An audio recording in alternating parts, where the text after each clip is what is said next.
ப்ரூஸ்லிய கொன்னது இலுமினாட்டி கும்பலா? Oh my God! இது மட்டும் உண்மையாவே இருக்கக்கூடாது. ப்ரூஸ்லியோட சாவுல எப்பவுமே மர்மம் இருக்கு. இருந்தாலும் அத 2 விதமா பார்க்கலாம். ப்ரூஸ்லியால லாபம் அடையறவங்க, நட்டமாறவங்க. ஃபர்ஸ்ட்டு லாபம் அடையறவங்க யாரு?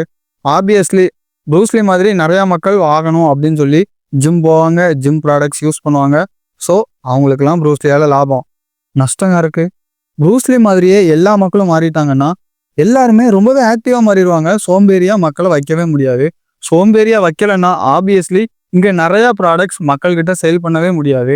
ஃபுட் டெலிவரியிலேருந்து கிரைண்டர், மிக்ஸி எல்லா ப்ராடக்ட்ஸுமே மக்கள சோம்பேறி ஆக்குனா மட்டும் தான் நம்மகிட்ட சேல் பண்ணவே முடியும். ப்ரூஸ்லி மாதிரி இன்னும் 4 பேர் வருவான். 4 பேர் 40 பேர் வருவான்.